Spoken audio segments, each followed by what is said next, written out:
I heard that.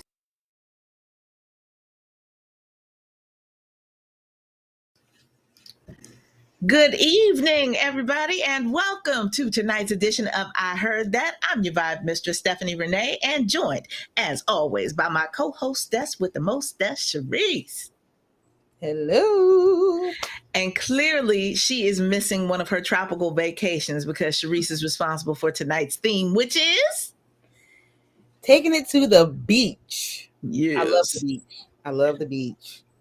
That's why when I go on vacations, when I initiate the vacation, and even when I participate in the vacation, 9 times out of 10 it's going to be somewhere where there is an ocean, a sea, a beach, some sand, a whole lot of sand. Yeah, all them things. Well, the reason why I was laughing is because we were talking about being away for other sad reasons, but I was thinking earlier today about how many global beaches you and I have seen and visited together. Yeah. Quite a few. Yes. We started out traveling, and that's the only thing we ever did was go. Matter of fact, I think that's the only thing we have ever done is go to tropical and locations where there's a beach, and we use that beach every time. Yes, we do. Yeah. Unabashedly so. And I was gonna say we have definitely not traveled any place cold. No, because who want to do that? That's not our thing. I mean, some people, they go to like Norway to go see the Northern Lights. I think that's wonderful. I don't know. I'll wait till the next time they dip far enough here. Maybe go to Canada. I just listen. That's as far north as I'm going. I've been to Canada because I'm a person who I don't have a bucket list, but if I could fit it in, I would like to see the wonders of the world. 7, 8, however many they said. They changed the list so much, but I wanted to see the Niagara Falls when I was on business in Buffalo, so that's what I did. Yeah, and beautiful. I recommend it highly. Just like the Grand Canyon, highly recommend. But you have to love nature. You have to be one of them those nature people, because to really, well, I guess maybe not. If you just want to check off boxes, you can do it. But for me, I really appreciated Niagara Falls. And again, that's as far north as I'm going. Listen, I'm determined to do all 7 continents. Yeah. And I've got that today. Like I would love to see all 7 continents. I've got 2 more. I should have been to Australia by now. So I'm late with that. But that's warm. Antarctica is not. And so So I have to do it just because I want to be able to check that off of my list. Right. But me and cold we're not cool like that. One of our viewers, Veronica, who recently, my coworker and friend who recently retired, she signs on here as Walking with Lady V. We were just again today this conversation about traveling, And she's like preparing, starting her process of getting ready to go to Antarctica. And I was like, girl, I said I want to visit all 7 continents. What am I? 1, 2, 2. I'm only on 2, I think. Yeah, because I North haven't and been to South. Europe, I haven't been to Asia, I haven't been to Africa. That's 3. Australia. That's 4. I'm on 1, and I've been to South America. That's it. Yeah. I'm Wait, missing. there's 7. Antarctica. Wait, I don't know. You've been to Europe? No. No. With all of it, not even on a layover? No. Oh, we got to fix that. All right. Yeah, that's what I was saying. Like, but you know what? It's because, and I can do Europe because I Spain and Italy are like, those are 2 countries that I would like to visit. Italy and Spain. That's it. Yeah. Well, yeah, but we say all this to say, ladies and gentlemen, that yes, we are very enamored of beaches. Yes, and this is how our conversations go. We go all over. We forgot for a minute that we are like recording all this stuff. Sorry, y'all. Sorry. We just having conversation at this. But we're gonna zip through the playlist tonight because most of our songs are about this long, so it's gonna go fast. But thank you for bearing with us for our little tangent. Yes, we love the beach, and tonight you're gonna hear songs that conjure up all of those feelings that if you enjoy the beach like Sharice and I do, then you will definitely appreciate tonight's playlist. And especially because we are starting with an artist that we only got for a very limited time. And, when we talk about soul, this is Soul Sanctuary Media. When we talk about soul, he is definitely in the conversation. Yes. And lost him at the young age of 26, even though who would believe that if you just looked at this man? He looked like he's about to retire. He looked like he was up there, but he was way down there. He was only 26. I know. But even though he died so young and tragically died young, he made a lot of music, and the music that he made is some of the best music and most memorable music and most awarded. Like, he's got a lot of accolades in living just to 26 years old. And this song is not the beach, but beach adjacent. Yes. Because when you're sitting on the dock of a bay, there's an ocean, there's a body of water there, and there's probably some sand there as well. So there's probably it's at least a lake. Yeah, it's at least something water, us water babies that we can appreciate.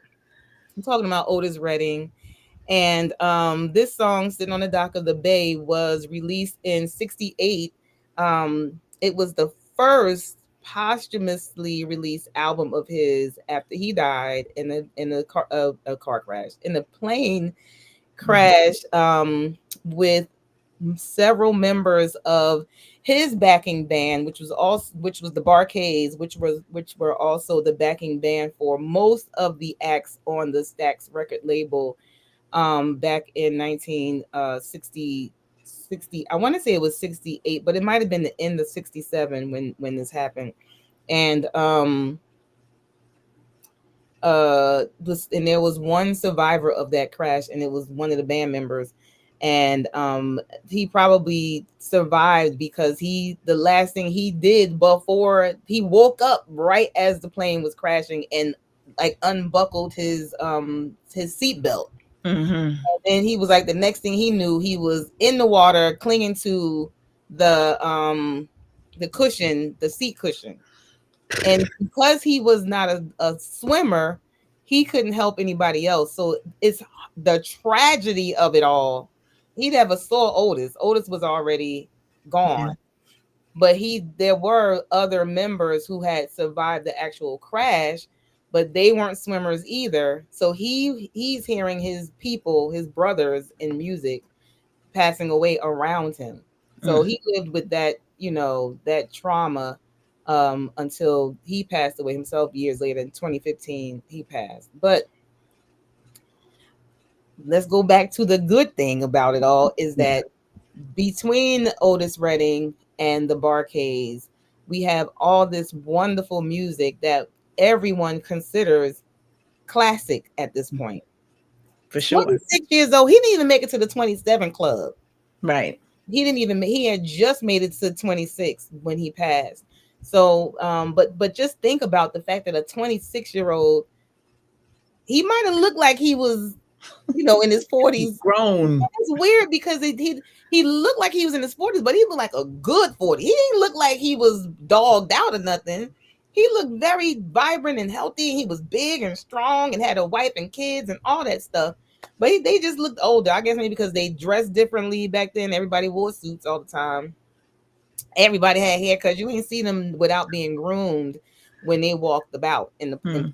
So that could have been a reason why they looked older back then. But anyway, Otis Redding was only 26 when he passed. And this song, Sitting on the Dock of the Bay, I had to listen to it to hear if there's seagulls in the song. But when I hear the song, I instantly think seagulls. So yes, this is why it fit into the theme for me of, taking it to the beach.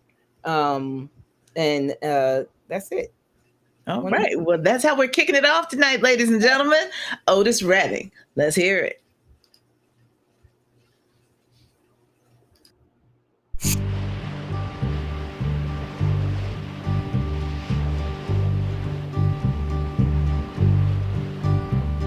Sitting in the morning sun, I'll be sitting when the evening comes,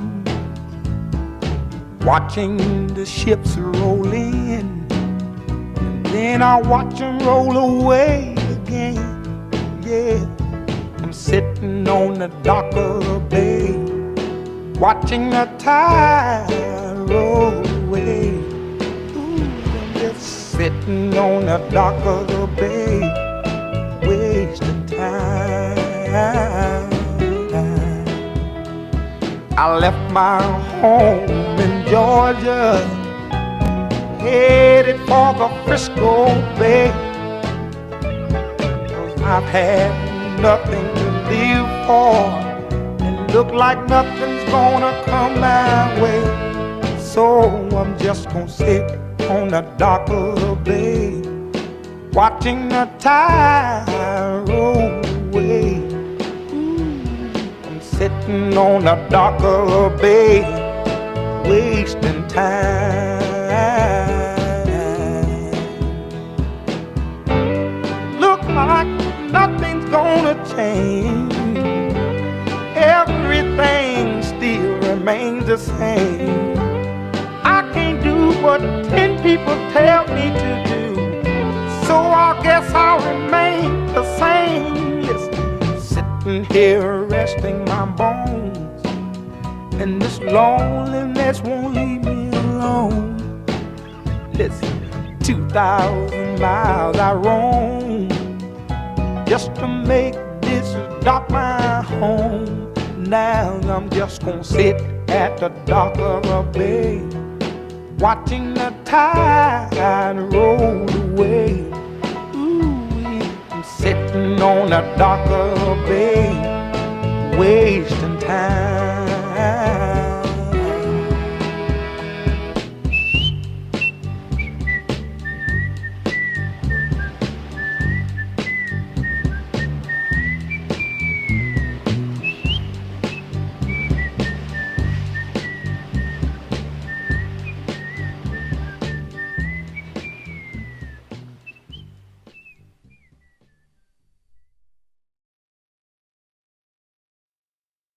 I heard that.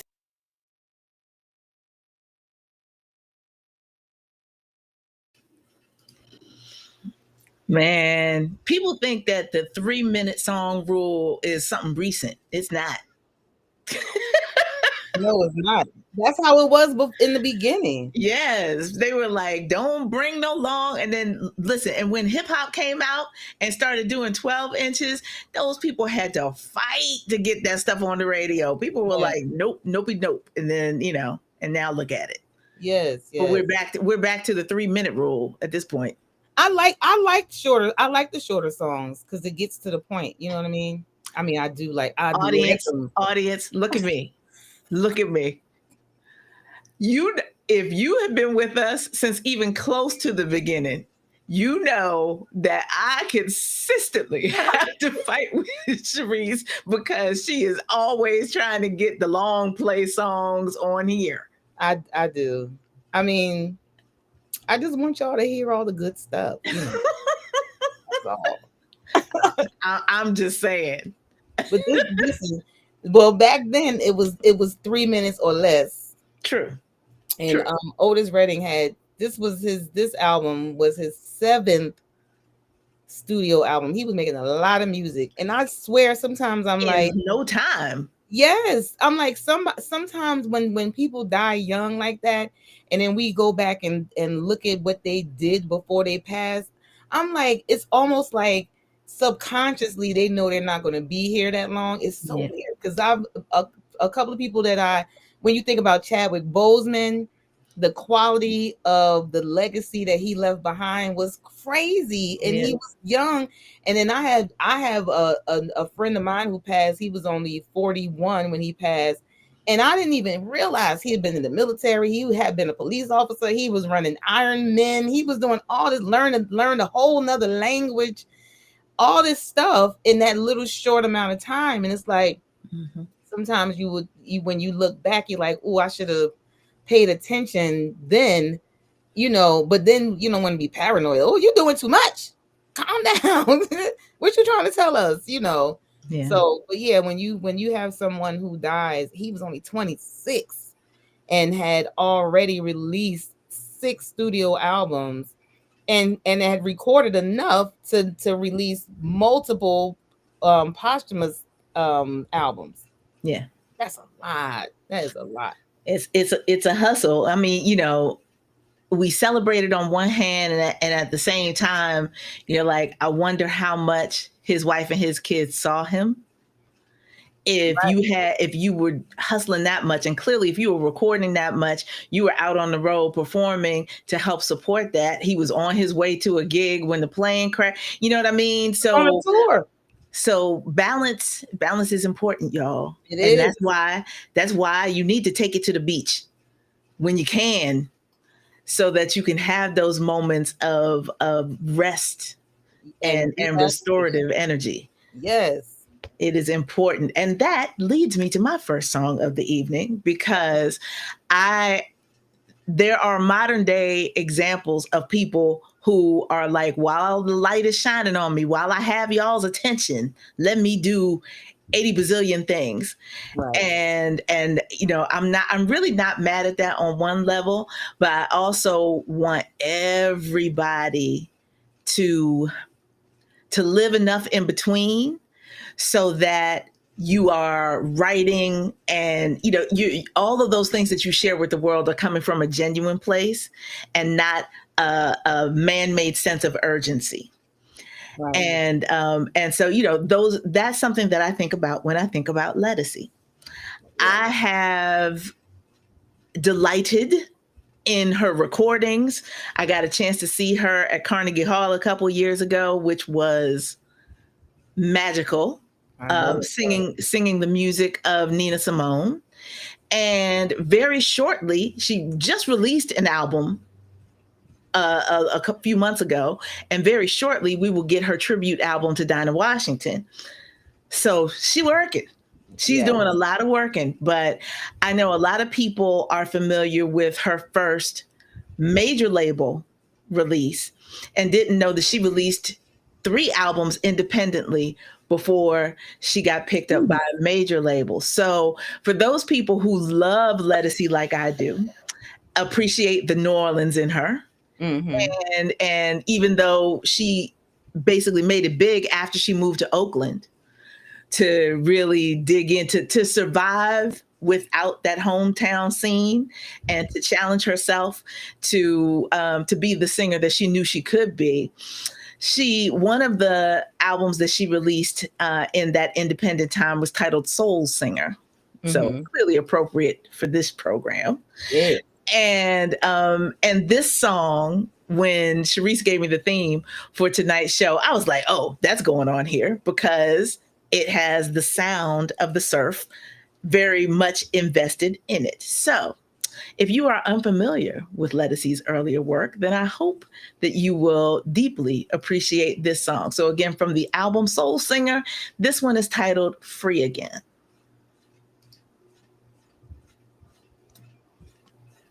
On these wings of love I climb, trying to fly me over the sun, trying to fly me over the sun. And when I reach the other side, I know that I'll be free again, free again, free again. On these wings of love.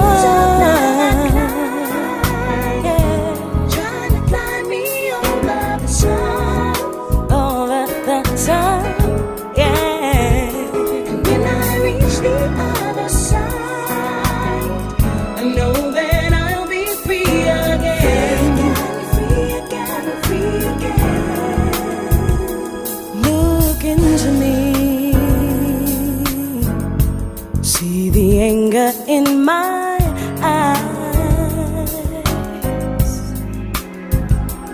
breathe into me, take a breath of all my pain. All I hunger for is peace of mind. Sometimes I just wanna leave this world behind. Yeah, yeah, yeah. Shed my worries, cast away. I think I'm gonna get out today and just fly up to the sky.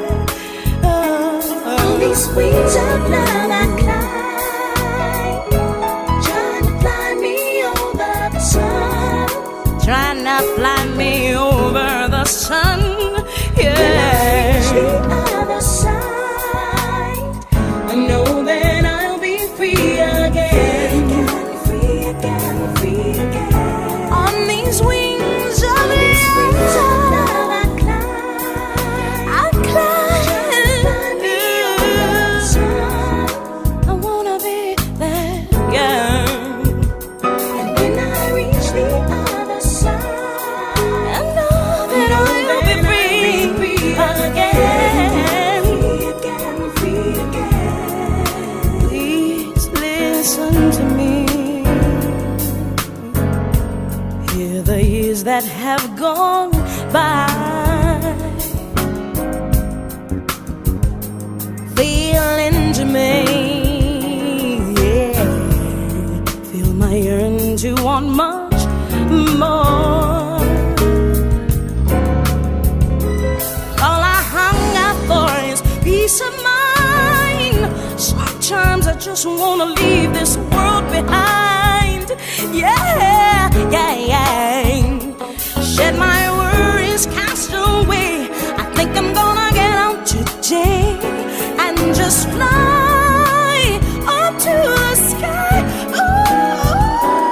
On these wings of love I climb, I'm climbing over the sun. I wanna be there, I wanna be there. When I reach the other side,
So that song, so for those of you who don't know, I talk about my love for New Orleans a lot.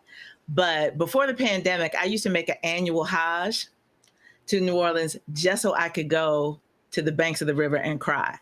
It is a city that I have very strong spiritual connections to. And, that is the place. And there are other places in the world that I feel strongly connected to. But in the United States, New Orleans is that place where I literally go and lay down my burdens by the riverside. So there is the whole tone of that song from Ledisi conjures up that feeling in me. Like, she's like, I got to be free again. I got to let go of all of this, whatever it is, Right. is holding in, it's in me, and I got to let it go so I can be free again. And so that sense of just going where sun meets surf meets ocean, all of those things, and just release it to whatever entity you pray to. That's a song that I could absolutely hear being played at Villania, the first Yes. played in Montego Bay, all those years ago. Many of you have heard me talk about this house and the crazy people associated with it. Listen. But what was beautiful about the house is that it was a small house, but it had so many rooms in there. I don't know how it worked, and it was set up perfectly for people like me and Stephanie, who exactly just a hop, skip, and a jump from the airport, literally behind the airport. Yep. Literally at the end of the runway of the airport. Mm-hmm. And the backyard was the ocean. I was going to say 4 steps from the deck to the ocean. And the right deck there. was beautiful. It was a huge deck, beautifully laid out and everything.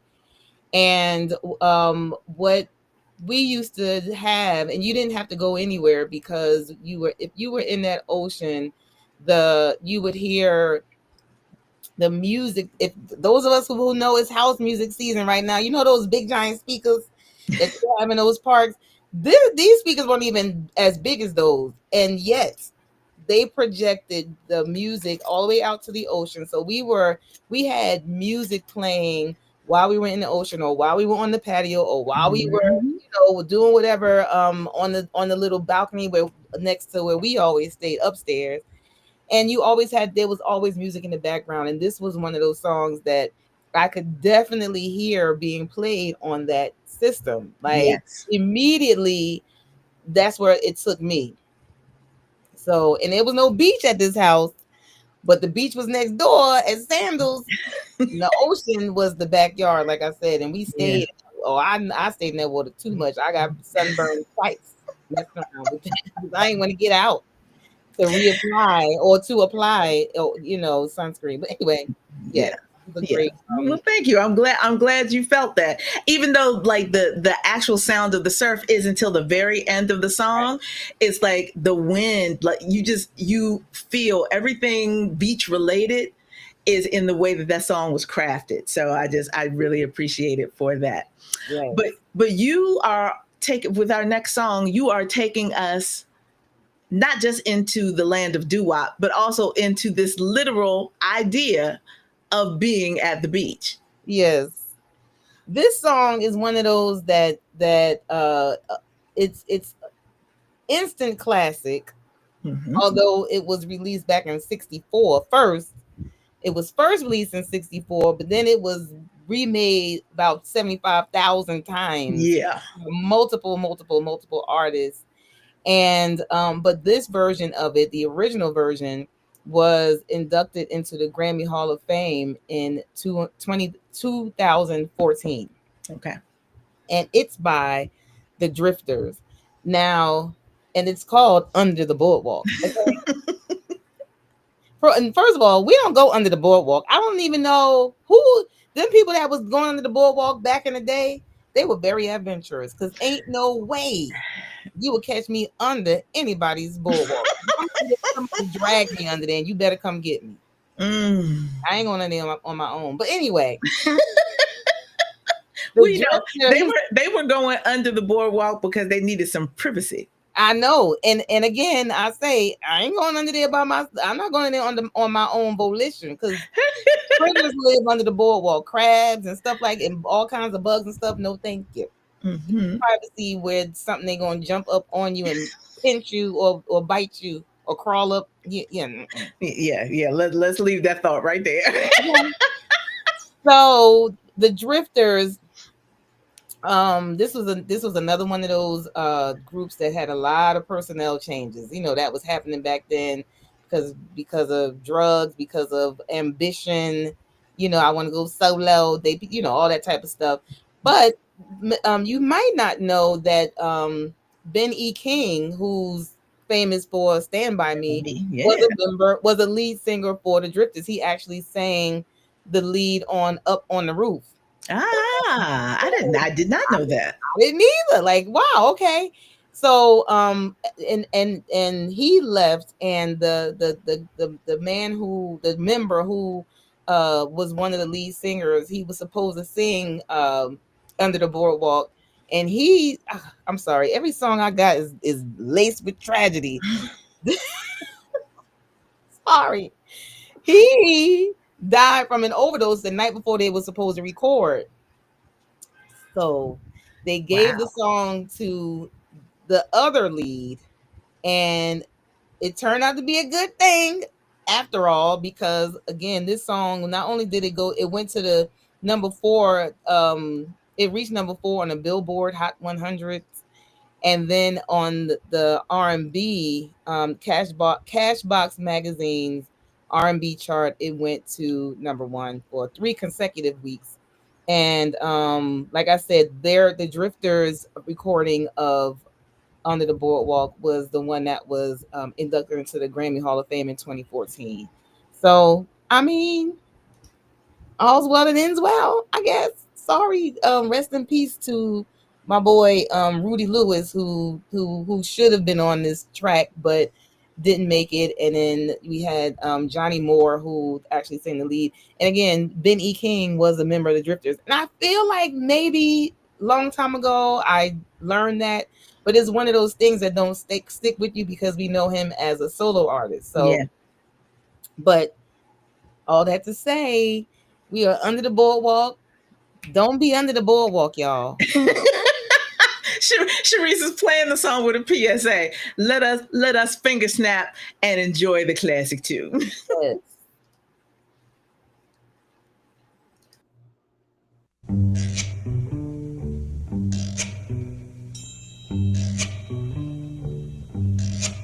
Oh, when the sun beats down and burns the tar up on the roof, and your shoes get so hot, you wish your tired feet were fireproof.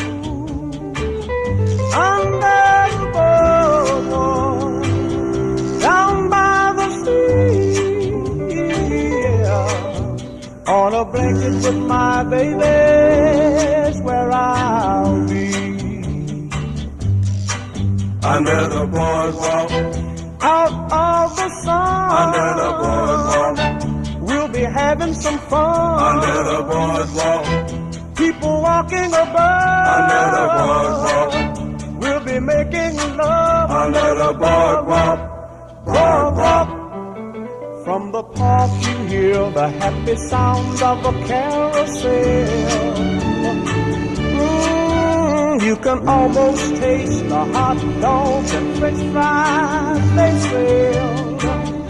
Under the boardwalk, down by the sea, yeah. On a blanket with my baby, that's where I'll be. Under the boardwalk, out of the sun. Under the boardwalk, we'll be having some fun. Under the boardwalk, people walking above. Under the boardwalk, we'll be making love. Under the boardwalk, boardwalk.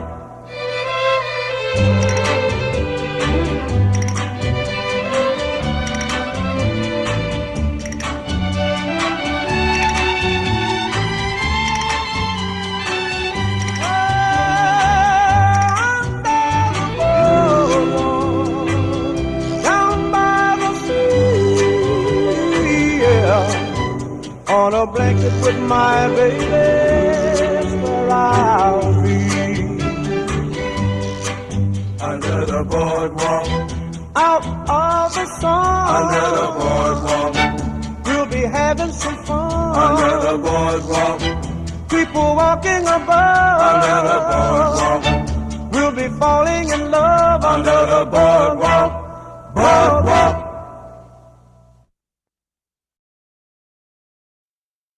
I heard that.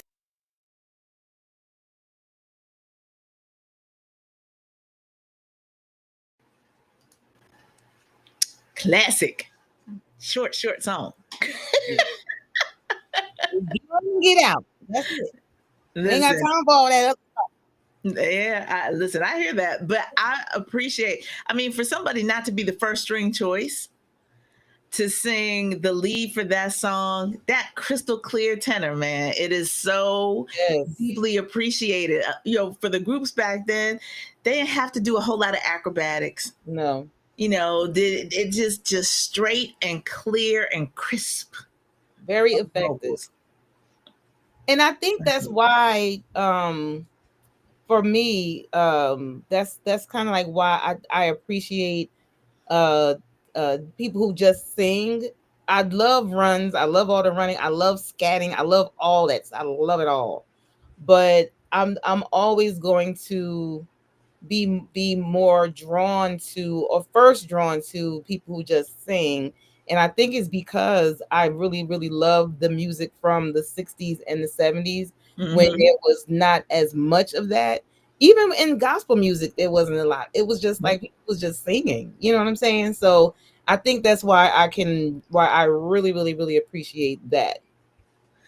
Yeah, listen, I hear you, Tasha. Everybody, like, even if you are not a swimmer, and Lord knows there's been a lot going on the beaches this summer, but there is something about being able to carve out a little space on the shore and get comfortable. And then you got to bring all your accoutrement, right? Because you got to have a good, comfortable chair. You got to have an umbrella so that when you don't want the sun, you can be well protected. You got to have snacks. Ideally, you got your little, it doesn't have to be loud, but a little speaker. You can get a little something combined with the waves and the sound, kids laughing, all of the things. Like, being at the beach is an experience. Yes, it is. It is a sensory experience. Yes, it is. And it's an investment, because like you got to want to go, because dragging all that stuff on the sand. Listen, that will have you sitting up under the boardwalk, because you don't want to go too far out so that you can't drag all that stuff. I'm not going to say where my friends and I have found our happy place in that regard, but I will say that it is a hike from where you have to park to get to the place on the beach that we enjoy. Oh, but is it worth it? Because it's just not crowded like other beaches. But that whole thing, what you just said, lugging all that stuff with you. It's on the sand that makes it hard. Ugh. I go to parks all the time, and I have a wagon that I put all my stuff in there. It's easy. And it's very easy up until you get right when you get off whatever paving they have done, and then have to drag on that sand. It's a whole different world. Ooh, child. It is more than a notion. That's all I'm saying. They have not figured out a universal way to get through that daggone sand yet. So you gotta want it. I promise, you gotta want it. Well, Brian is co-signing the fact that Ventnor Beach is legit. So I appreciate that recommendation, and we'll have to see now that school has started. Maybe it is a little more accessible. Yes. So I will consider that before the warm weather. I won't say summer, before the warm weather is officially gone for the year. But I think you all are going to be a little shocked. The same way I was shocked when Sharice pulled out Supertramp on our last show. You all are probably going to be a little shocked at the next song, but I think you will appreciate. Once you hear this, then I'm sure you will appreciate it. I was not a known entity, or I should say, k.d. lang was not a known entity to me until the Dick Tracy soundtrack. Now, if you know me, you also know I am a fool for soundtrack music. Yeah. Because that's where you get all the diversity in styles, you get unlikely pairings, you get introduced to new artists you've never heard of before, all those things. But on the Dick Tracy soundtrack, there is a song that pairs k.d. lang with Take Six. Now, first of all, anytime you say Take Six, you're immediately going to get my attention. Yeah. And then I was like, they have an artist paired with them. I need to hear it. And then I heard it and I was like, oh my God. Then I needed to look her music up and see what I had been missing. And so Tasha Wanda said earlier, for those, she said, I love flat-footed singing. I do too. And the people who can open their mouths and have beautiful tone and control and just command of the lyricism, they're going to get me every time. And I was like, how have I not heard about k.d. lang? She is also a trendsetter in the idea that I don't know that she necessarily considers herself to be trans, but she is very asexual. So her presentation was not dependent on being floofed up and prettied up. And her whole thing is, I'm going to sing well, and I'm going to sing beautiful music, and y'all are going to like it. And I so appreciate that. So her first album was titled Ingenue, and that was where she came into prominence. And so, so I started filling in, but it's this particular album, the song that that I'm sharing with you tonight comes from an album titled Invincible Summer. So clearly when Cherie said beach, I was like, oh, well, yeah, okay. Yep, we're going to play something from this. And this song, as far as pop goes, is grown folks pop. And it's just delightful. It sounds like laughter to me. Laughter at the beach. So I hope you will appreciate this. It's called Summer Fling.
summer flame.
I heard that.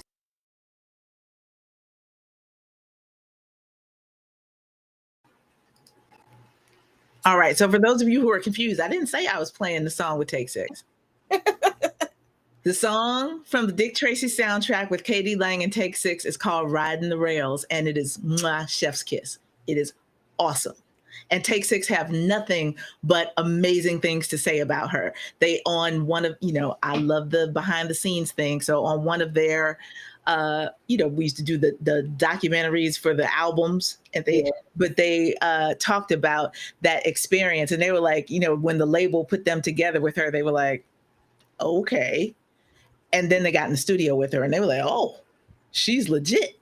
So it just became this thing. It's a great song. Riding the Rails, Dick Tracy soundtrack, k.d. lang and Take Six. Go check it out.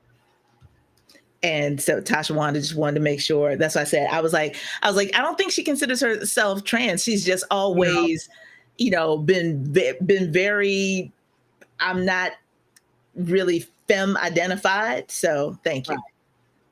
Yes. All right. And that takes us to our halfway point, ladies and gentlemen. Just like that. Yes. If you are just tuning in, Cherie selected tonight's theme for the programming, and it is Taking It to the Beach. So we are giving you sounds of summer as we prepare to say an official farewell to the summer vacation season this weekend. Labor Day ends it all. We officially are back on the grind. And listen, and what is it, today or tomorrow? Pumpkin spice latte is beginning to hit all of the coffee shops. So yeah, people. You know what? Now that I drink iced lattes, I usually get either caramel or mocha. Mocha is like my favorite, but I started out with caramel. Maybe I'll try a pumpkin spice iced latte if they have that coming up. I've never tried it. I hope it's not nasty. It's not. It's just the same spices that are used in pumpkin pie are used in the coffee drink. So it's not bad. I think I turn my nose up at the hype. Oh yeah. But it's just hype. But I'm a person who's always loved like spice cake. Yeah, and they're warm.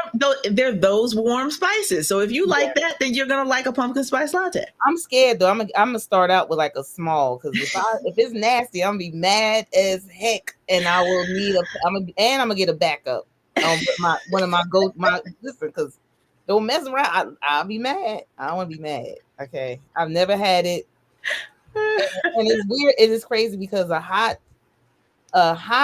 latte, either mocha. Well, I've had them make a mistake and make my lattes hot. Daphne was like, "Don't bring that mess at me."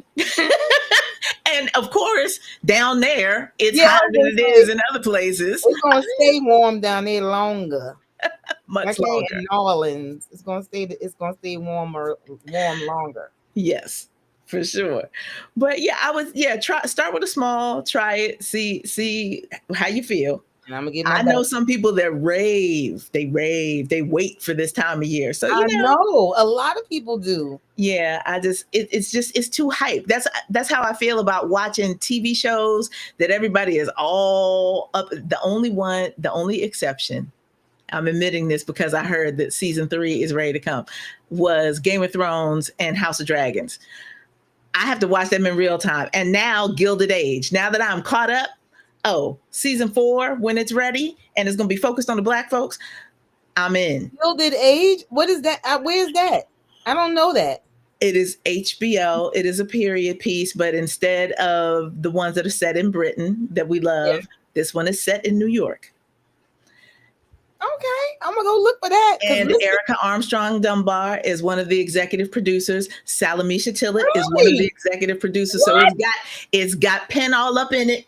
Yes. Oh my So God. I'm just saying, yes, you should I definitely will check be it out. watching that. Oh my God. Well, I usually come late to the party with TV shows. I don't know.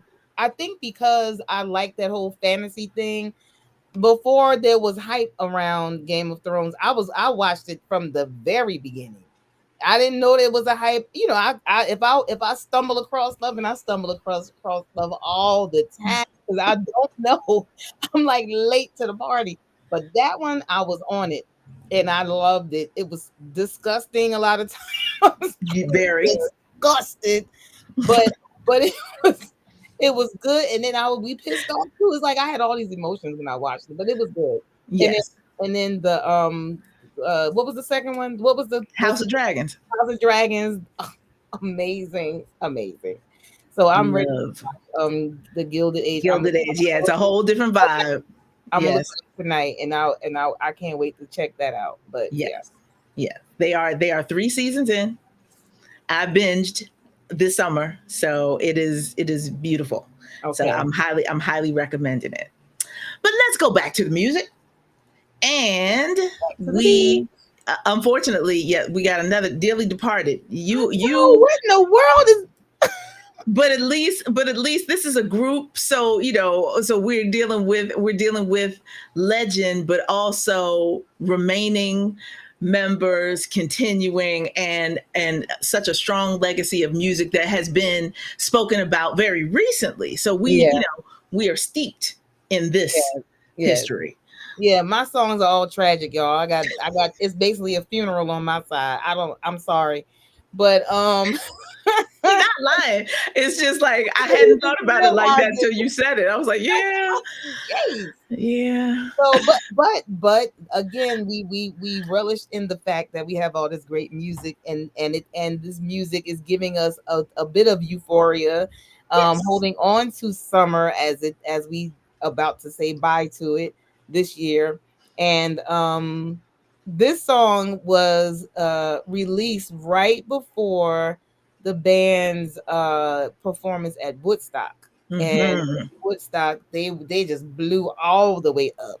And this is one of those bands that purely funk. Like, I don't even know. It's so hard to describe Sly and the Family Stone. It's hard. But they are at the root. They are at the root of the funk, right along with James Brown. Yes. Sly and James Brown are the soil that funk sprang from. But with them, they had, like, they were so quirky and weird, and then they still had R&B. Like, it was just. But wait, you say that like funk bands weren't out there. If only for the dress.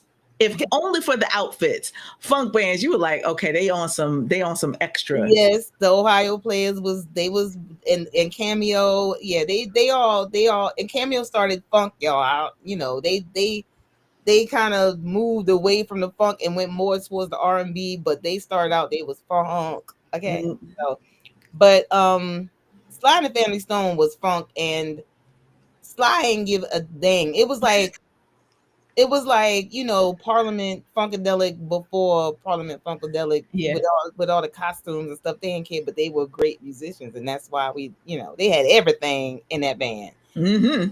And this song was the first song that came to mind when I was like, let's do, beaches, song that bring us to the beach. And of course it's yeah, Sugarfoot, man, Sugarfoot wasn't no joke. And I just loved his he always had that great afro, and I loved how his mouth was shaped. I'm sorry, I facial features always anyway. Yeah, and this song, Hot Fun in the Summertime, peaked at the number 2 spot on the Billboard Hot 100. It was kept out of number 1 by Can't Get Next to You by The Temptations. Okay? Well, I'm gonna say if something has created the glass ceiling, I mean, it can't get much better than that. So you see, and then it reached number 3 though on the Billboard Soul Singles chart. This song, Hot Fun in the Summertime, was a single. It was released as a single. It was supposed to be on an album that they were in the progress of making at one point. That was going to include Everybody Is a Star and Thank You for Letting Me Be My Friend. I mean, be my friend. Not thank you for being a friend. Thank you for letting me be myself again. But they never finished that LP. So all 3 of those tracks wound up on their greatest hits album that they released in 1970. So it's not associated with an album. It was a single and did so well. So this was and you, as you know, we Sly Stone recently passed away. That's where my whole, we're going to continue with the wake and funeral situation I got going on with tonight's songs. But again, we want to hold on to summer, and this song is absolutely summer. Okay, the beach.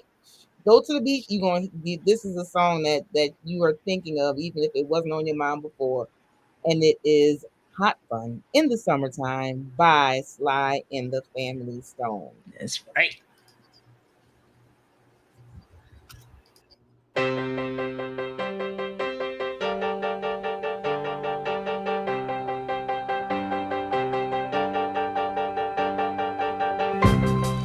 End of the spring, and here she comes back.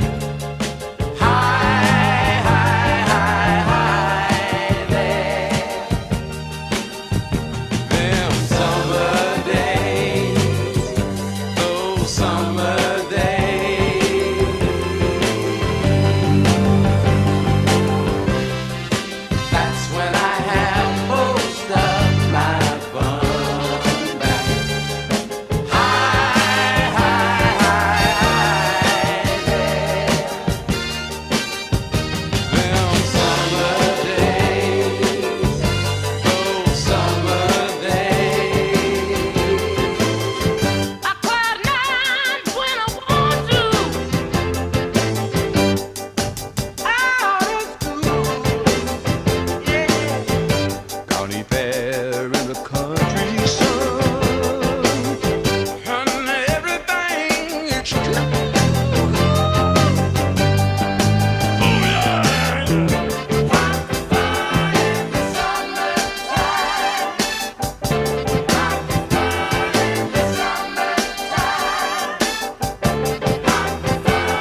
I'm putting this back up on the screen, Tasha Wana, so we can discuss.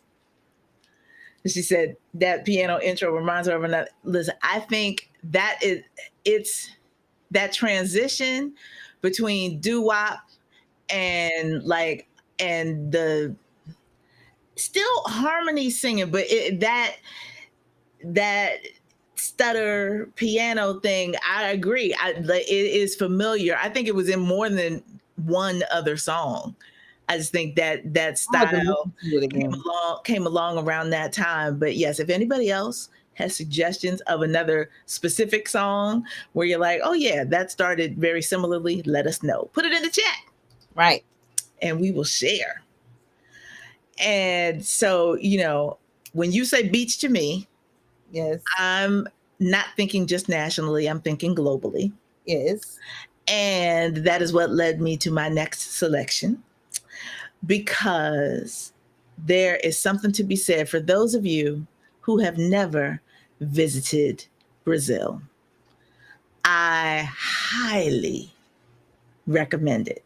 And now you can go, there are several areas, cities, regions that you can visit in Brazil to get the feeling of what this song is going to conjure up. However, if you want to be with the Blackness, then you must journey to Salvador do Bahia, Brazil. That's right. Because if you know your history, you know that of the transatlantic slave trade, half of those who were transported from Africa ended up in Brazil, not just ended up in South America. Half ended up in the country, the very large country of Brazil. Yes. And Bahia is the place where Sharice and I learned we don't look like foreigners. Not. We and Sharice and I don't look alike. Right. But we look like everybody in Bahia. And everybody in Bahia look like us. Yes. It is the whole country, that mixture of the indigenous, the African, and the European, Right. that people think of as the African American mix. It is, but we have less indigenous in us here. Right. But there we are the entire rainbow of complexions, hair textures, everything. You will walk down a block in Bahia and see people that look like your family. Yes. And if you're like us and start talking to you and thinking that you're going to speak Portuguese to them because that's what they're going to be speaking to you, and look at you like you crazy when you like, so sorry. that was me. I've learned some songs phonetically, but I don't speak the language. Absolutely. Oh, so Bahia is an experience that every Black person on the planet needs to have. And Sharice and I got to go and experience Carnival. And the first year was a celebration of the Africanness in Brazil. So if there was ever a time where we were going to feel like we fit right in, it was absolutely 2002. Absolutely. And just beautiful, beautiful. But this next artist has been associated with the neo soul era, even though she's not one of the big names that people think of when they think of that period. But most people do not know the extent of her catalog. They know the first album because a song called Seeing is Believing was very, very popular. Mm-hmm. But Adriana Evans has more than just that one album. And it was her sophomore album, El Camino, that is the one that spawned this song that I'm sharing with you all tonight. And it is everything that Sharice and I experienced partying in the streets and lying on the beach of this beautiful, beautiful Brazilian city. So I hope you all will look this up and appreciate all that this is bringing. It was like, it was taking a minute to come up too. Wait, hold on a second. Yeah. So again, from the album El Camino, this is Adriana Evans, and the song is called Bluebird. Bluebird? Is it Bluebird? Wait a minute. Yes. Just making sure I wasn't going to misquote it. Bluebird in Bahia.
When I tell you that is the sound of Bahia, that Completely. is the sound of Bahia, so perfectly captured. Like The drums alone sound like all those Afro Blacos yes. that we listened to and fell in love with while we were there. And you know, I feel like I'm putting in a pitch for a tour. But y'all, after you march for miles with an Afro Blacko during Carnival, you are tired and hungry. Yes. And I just remember the thing that sticks with me perhaps the most of that trip was making a trip to the fish market at 1 in the morning. So I need y'all to understand.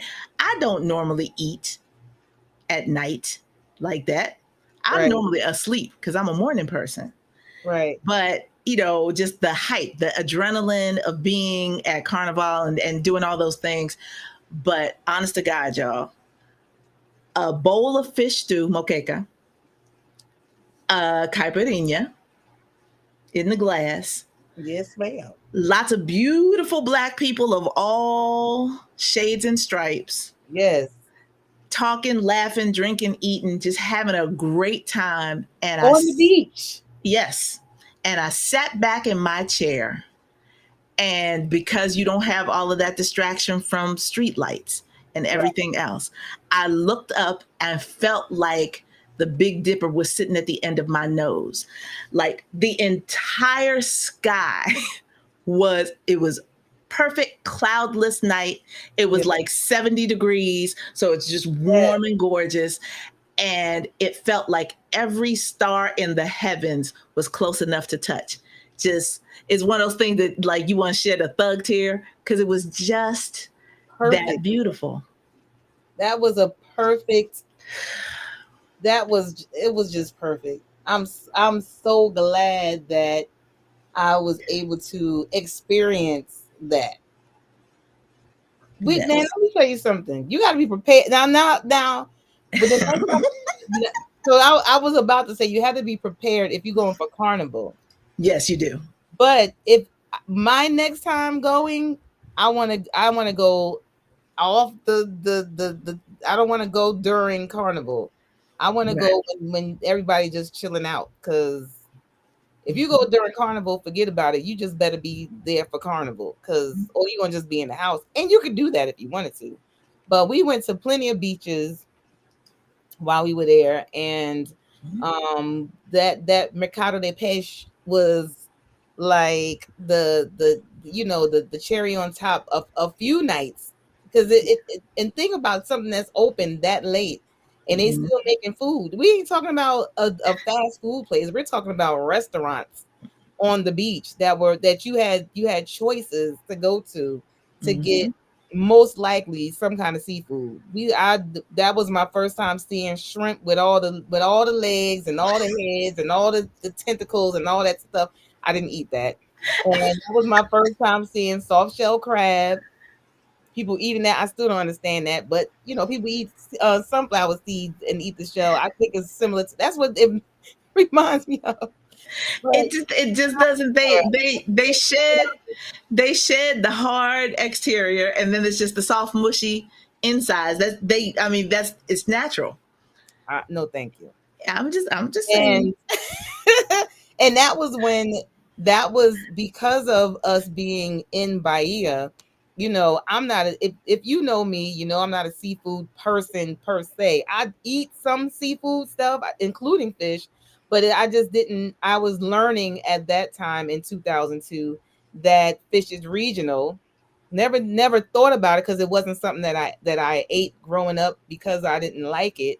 But that was one of the places that I learned that fish is regional, and that I like the fish. I like the fish that comes out of Jamaica, and I like the fish that be swimming around in Bahia, apparently, because we were in a group about 30 of us, and this was just for more context.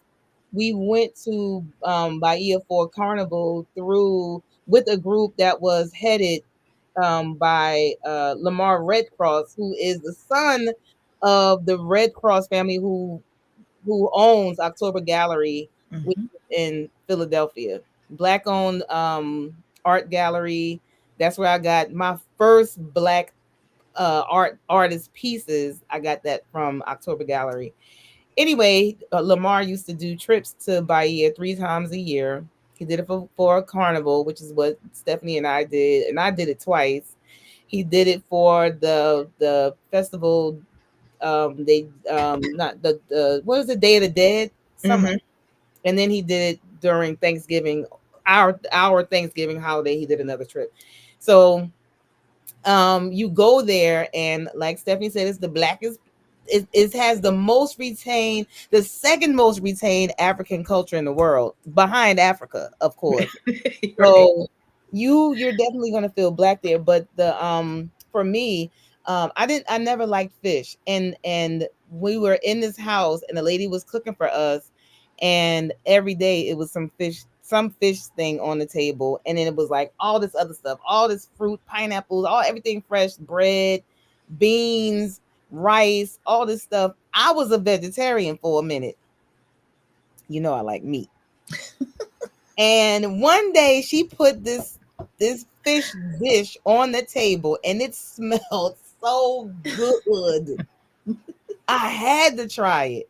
I don't know what kind of fish it was, but it was like a white fish. It was firm, and it was like this white garlic sauce that she had. That's what I was smelling, and you know I love garlic.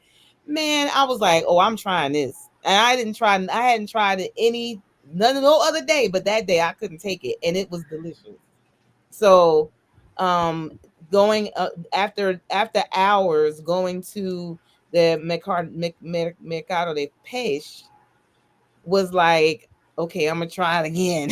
You know, like I'm gonna try. I don't know. I might like it. So, in general, I'm not gonna get a fish. I'm not going to any restaurant getting a fish plate. But when I was in Bahia, I totally forgot about that until now. I have paid for and bought a plate of some kind of seafood. It was fish for me, ever in my life. That was the only time though, and it was delicious. I was gonna say, y'all know I'm from DC. Seafood is a way of life. so that attitude that Sharice just expressed to you, I don't understand. Like because I grew up with whitings and porgy, and fish sticks and the fish cakes that they used to give you in school. And I didn't want that. It was disgusting to me. and I realized that I wasn't in favor of whiting and porgy. But now I've eaten whiting in my adult life. I haven't had it in a while, but I've eaten whiting and it was okay. So, again, it's your taste change. I used to hate cornbread and I used to hate cabbage growing up. I love both of them. So yeah, I mean, well, this is an exploration. I'm glad that Bahia gave you that insight to say, hey, this ain't half bad. I should. Yeah, y'all know I'll try anything about once. Not once. Twice if I like it. Well, those people who know you, we have reached our final two selections, and you know what you haven't heard, right? So you know what you're about to hear. So to correct myself, when I thought of this theme, Hot Fun in the Summertime was not the first song that I thought of. It was the second one. The first one was this one. Mm-hmm. It was released in 1984. I remember when the song came out. Yes, I remember when the song came out because I was like, what is this? Like, it was totally out the blue. Yes, it was 84. Wait a minute. Wait. That would make it after The Wiz and after Off the Wall and after Thriller. Yes, because it was one of those songs that they archived. It was recorded in 1973 with some other stuff that they are, Motown was forever archiving stuff. They had people in lab all the time. Yes. You would think they didn't have enough material to just release whole albums with all original material, but they love doing like archiving stuff and putting it in a vault and then releasing it years later. So the thing about this song, Farewell My Summer Love, it was great because you got to juxtapose Michael Jackson's voice from those albums that you just mentioned, and then juxtapose them against how he sounded in 73 when he was, still coming. I know, Brian, but I love cornbread now, so it's all good. And mind you, he's about to put a red check on your black card. Right? I came around. I came around. It just took some doing. And my mother made great cornbread. So I was bugging. I mean, my taste buds weren't ready yet, you know. Sorry. Okay. But I'm here now. I'm here. I'm all the way here. So this actually, the album Farewell My Summer Love is a compilation album. And it includes, like I said, some songs that were archived that he recorded as a solo artist in 1973 from January to October. Like that year, they had him in the studio. Maybe they didn't like the songs or something. They, they hold on to it or whatever. And they like, you know what? Let's release this album with all these random songs on it. I cannot believe they didn't release it till then. They Because didn't. I know. I remember when it came out, because at that point I was obsessed. You see what I'm saying? I was obsessed at that point. And I was like, oh my God. I want everybody in the audience to look at my side of the screen right now. At that point, she said at that point, I was obsessed. I was. Because listen, but this is the thing. This is crazy because I grew up singing Michael Jackson, Jackson 5 songs. I remember those songs, but I didn't focus in on the artist until I was about 12, right? 12/13, right around the time of Off the Wall was already out, but right around the time that Thriller came out. And really it wasn't even Thriller, it was the Victory Tour that really made me like focus in on the Jacksons. And then I, retroactively became completely awestruck by his childhood voice and delivery at that time. So I had discovered the childhood voice. I was already in with the at that point Off the Wall, Victory, and Triumph, though, Yeah. And then they come out with this. I was like, oh my God. I just remember the excitement I had with this song. And because it wasn't a part of an album, I was like waiting. I had to wait for, because there wasn't any, I don't know, they didn't release other stuff off of this, at least not initially, this compilation album. So it was almost like it stood alone for a long time. And I'm like, then they didn't really play it that much on the radio. So it was like I had to catch it when it was played. And so anyway, that's my story. That's my story. I mean, I knew you were going to have a song of his just because, but for those of you who don't keep up with these things, Friday would be his birthday. So I was like, it's entirely appropriate to share a song in this show anywho. So it all works. That's my boy. And his birthday is coming up. And yeah, so I'm always going to do a throwback, and this is the time when again we were able to rediscover, his voice from almost 10 years earlier. That and it's always good to hear new songs. He got stuff that's being released right now that was never released before. So it's always cool. And again, that's that whole Motown thing. I'm talking about the stuff that he has. Obviously is not on Motown, but Motown probably started that in him, just recording stuff and holding on to it, putting it in a vault and never releasing it, or going back to release it way, way, way after. So yeah, this was one of those things that Motown did, and it was a hit. Farewell My Summer Love by Michael Jackson. Yes.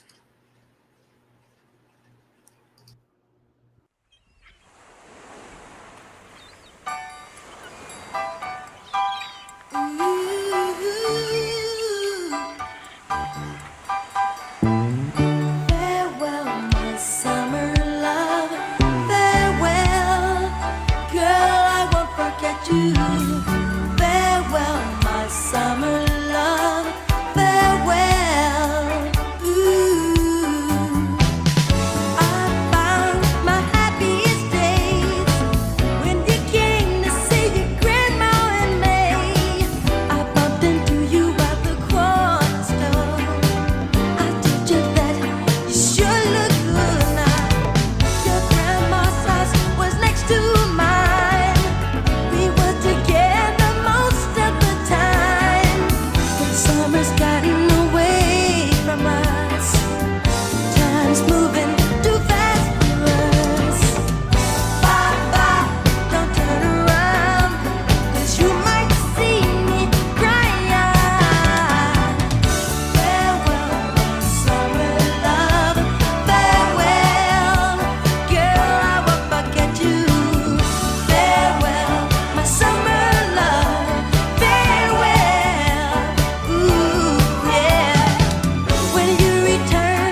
is such a That's my sweet song. song.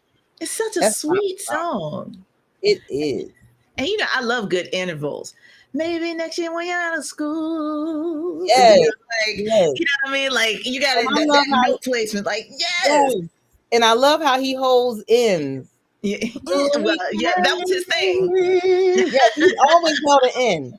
If he ended a line with an end, with a word that ended with an end, he was holding that end. Yes. I love that. I always loved that about him. But even when he was a kid, he did that. Yes. Ends and N's and M's. Yep. He was holding that. Yeah. Absolutely is a signature thing for sure. That song just makes me smile. I'm gonna be singing that interval randomly in my head for several days now that we played that for people. Yes. Well, for my final selection of the night, ladies and gentlemen, I'm going in another place where you're probably like, huh? But you got to understand how we get here, because my high school had, my buddy Priest the Nomad, who was our very first guest on this program, very first show, has a documentary out now talking about his journey into hip hop as the kid from the city of Go-Go. And it's called I Was the Weirdo for that reason, right? So I hung with a band of misfits in high school.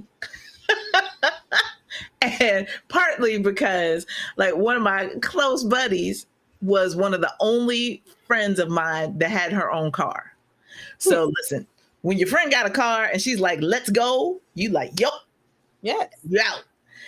And so, in her, what was it, a Chevette? It was probably a Chevette. And she had the keychain that said, my other car is a Jag. And so she called the Chevette BJ for Baby Jag, because aspirational. Yeah. And, back then we had cassette decks in the car. And so riding with Kim was the first time I heard the music of Michael Franks. And I was like, what is this? I love it. And I don't know why I love it. His voice is kind of weird, but the music is really good. Like I have conflicted feelings as I'm listening to all of this. I was like, if Kermit the Frog made an album, it would be Michael Franks. But just loved the vibe, loved the chill and the poetry of the lyrics. And so I have followed him and I have bought, I think, all but one album. And a lot of people might have stopped any knowledge of Michael Franks around the time that he recorded with Joe Sample. On the Spellbound album, he sang a song called Leading Me Back to You. And radio has not been checking for Michael Franks. So if you're a person who buys music because you hear it played on commercial radio, you may not have ever heard his name, let alone have heard of anything that he did in the 90s forward. But Michael Franks has released new music as soon as recently, I should say, as about a year ago. He's still recording. He still looks like a neighbor. Like you could pass him on the street at any given moment and it would be no thing. Right. He is not a celebrity in any sense of that recognizable fame, but I love his music. And he is consistently poetic and thoughtful and romantic and all the things that I love in a good beach song. So when Sharice gave me this theme, I was like, oh, we got to include Michael Franks. And so from the album called Time Traveler, I present to you a more recent version of Michael Franks. And this song is totally befitting of the theme. It's called One Day in Saint-Tropez.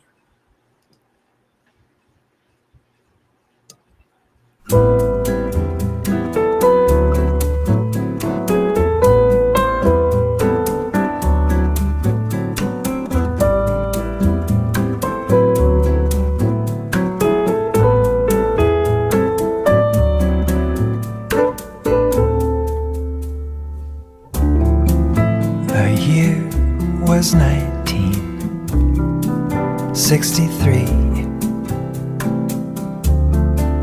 We toured through France, my thumb and me. Yankees then were seen as friends, and so I bummed my way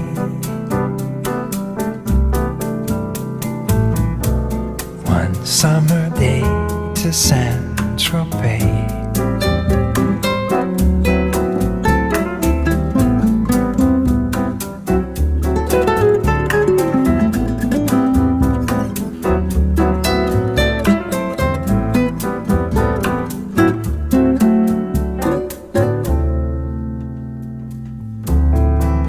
Outside Toulon,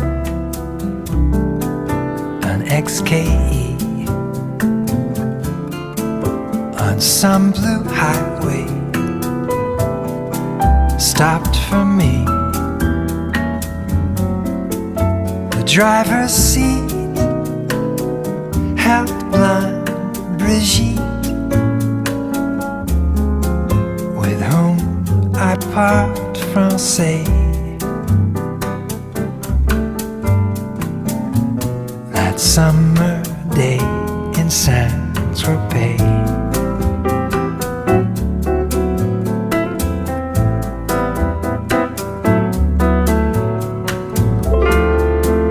And at her villa I met Marcello and other distingués of cinema français. That poolside star noticed my guitar, and my shyness flew away when she asked me to play.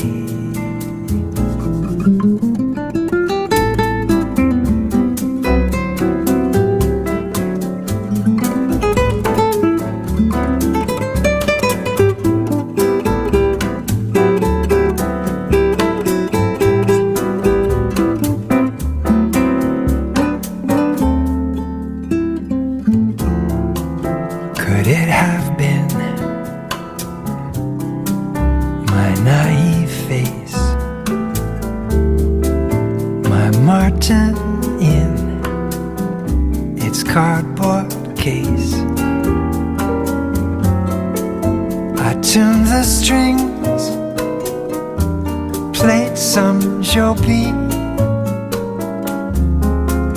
my hostess to repay.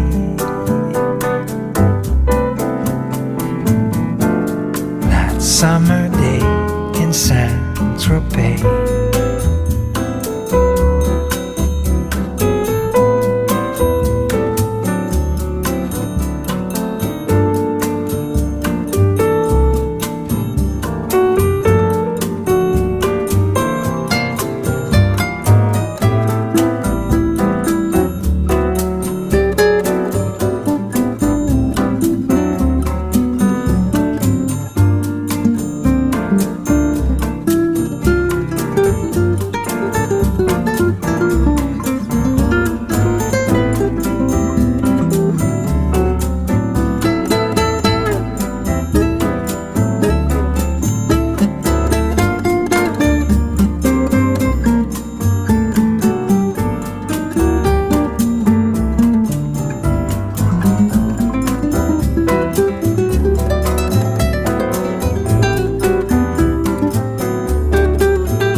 I heard that.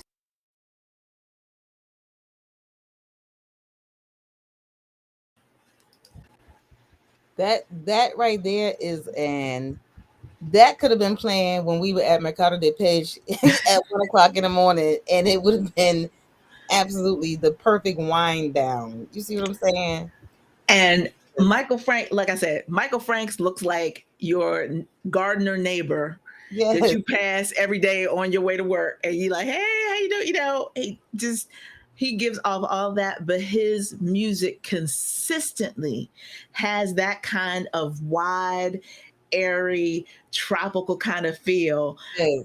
Now, his first album was very country-ish, Okay. but over the last 40 years that he's been Right. making music, you know, that's where he has settled. That is his groove, though you would never look like that is what would come out of his mouth. Right. But that is what he writes. That Yeah. is what he records, and I am very thankful for it.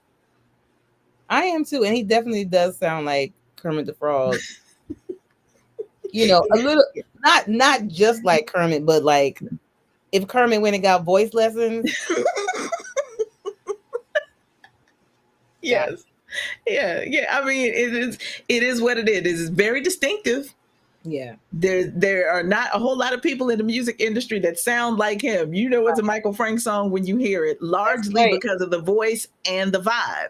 Right. And it's so breathy. And it works. It's not like, but again, that is that wind down vibe. Like you ain't about to be dancing and stuff like this. You might be night swimming, doing, you know, at Good night. wine, good adult libation on some level. Yes.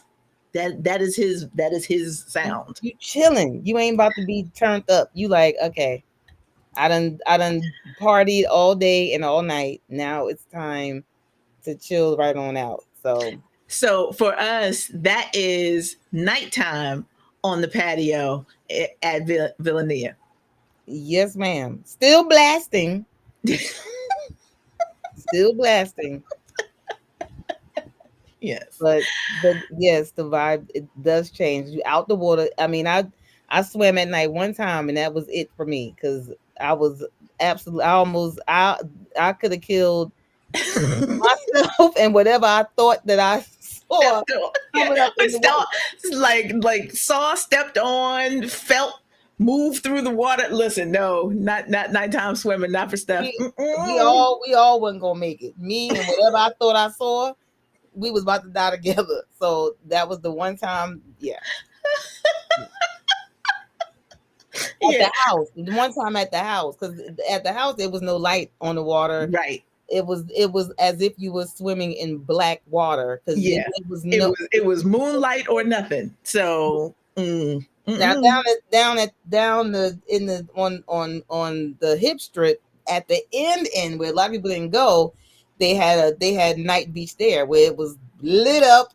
And it was bad people. I always made sure there was somebody beyond me. So if something did come and wanted to get a snack, at least give me a head start because I don't move it. I never move as fast as they did. Them people swim like fish, but this was tourists as well. So make sure it was like a good number of people over there, and the beach is that away. So and natives that grew up on the beach, because how many native Jamaicans did we meet that didn't swim? I was like, what?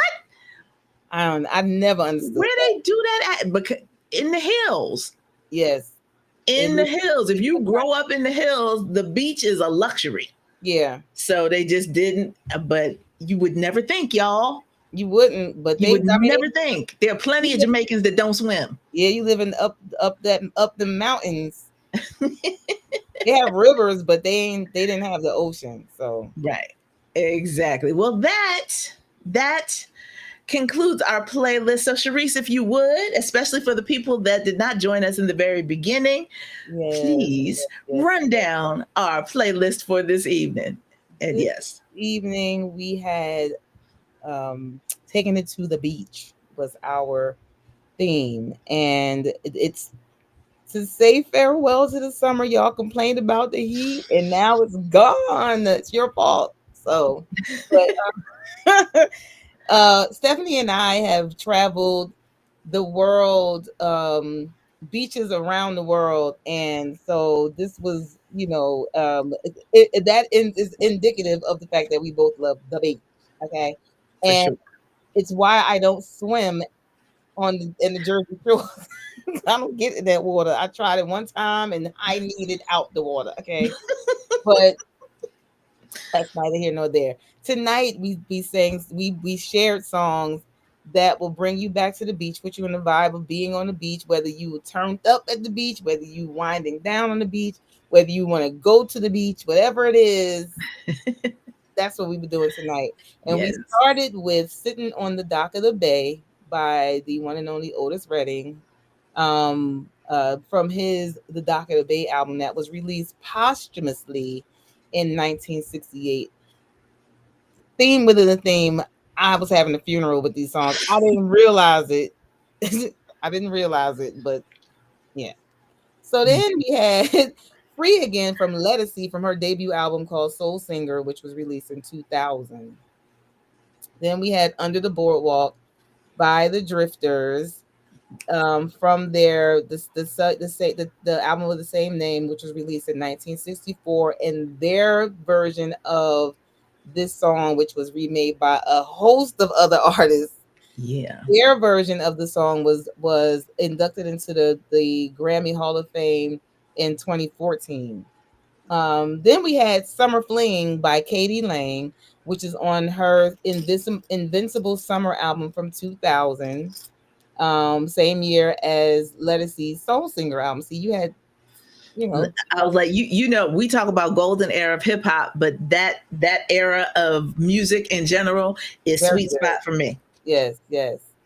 And then we had Hot Fun in the Summertime by Sly and the Family Stone, which was, that was the title song from that album that was released in 1969. Well, I'm sorry. This wasn't an album. This was a single.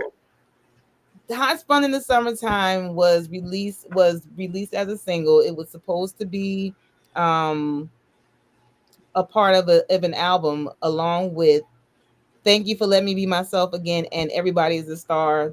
Those 3 songs were completed. They never completed the album. So all 3 of those tracks wound up on their greatest hits compilation that they released in 1970. So Hot Fun in the Summertime was never part of an album. It was a single until it got on that greatest hits album. Then we had Bluebird in Bahia from Adriana Evans on her El Camino album that was released in 2007. If you are Black, anybody can go. That we ain't. But if you're Black, make your way at least once in your life to Salvador de Bahia in Brazil. It is the blackest place that you will go outside of Africa. It's the second most retained African culture in the world behind Africa. When you go there, I don't care what shade of Black you are. I don't care what texture your hair is. I don't care how big or small your nose, your lips, your forehead, your body. It doesn't matter. You're going to see people who look like you. And they're going to think you're from Bahia. And they're not going to believe you until you start speaking English. They'll believe you then. But before that, before you open your mouth, they're going to think you're from Bahia too. It's a beautiful place to be. It's beautiful to see that much African culture in a place that you wouldn't even have thought it to be. But I mean, you think about the history of the transatlantic slave trade, it makes perfect sense. They had under that circular market, I forgot what it's called, the round Peladilla? No, it was right near the elevator to go up. Well, is that Petalina? I think so. The down is down and you get the elevator to go up. Yeah, that market downstairs in that round market is where they used to bring the enslaved Africans in to process them or whatever, and that's still in existence down there. I didn't know that when we were there. I didn't know that. I'm glad I didn't, because I would have been down there like, ugly crying. Upstairs is a marketplace. And if you think about it, this was a marketplace for these enslaved Africans during that time. So they have a lot of retained information, a lot of retained artifacts and things like that, and a lot of retained culture. A lot. If you ain't never, that's where I learned about Yoruba when I was in Bahia. So Just saying, if you black, make your way. If you want to go, we'll work it out. I don't think Lamar doing his trips no more, but he still would have a lot of information as far as trying to navigate that and making it a trip. I'm not going for Carnival, so if you want to go for Carnival, you're on your own. You're right. I'll go Been any there, other done time. that. So, and then we had Farewell My Summer Love by my boy Michael Jackson, whose birthday is coming up on the 29th. And then we had One Day in San Tropez by Michael Franks from his album Time Together 2011. And the Farewell My Summer Love is a compilation album that was released in 1984. These songs, at least most of the songs, I'm not sure if it's all of the songs, but this song and other songs were archived. He recorded them in 1973, and they were archived, but then released in 1984. So after we had after Off the Wall, after Thriller, after Victory, after Triumph, we had this, younger Throwback. It was a throwback project. adolescent / young adult Michael Jackson voice that you were able to get, and everybody was excited. But that's it. That's it. Yes. Y'all All play great. other things now. I mean, listen, I need to go to a beach at this point and just sit there and play this whole list. Okay. Yes, dig toes in some sand. I agree with you. I definitely feel that. Well, we appreciate you as always for sticking around with us and listening to this good music and vibing with us. I want to put back up on the screen, though, for those of you who might have missed it, that we are trying to expand our platforms and give you more opportunities to catch us whatever way is most convenient for you. So if you have not already done so, and very few of you have, because we just haven't been pushing to get people to follow the account, but now we know we are cleared to broadcast on TikTok.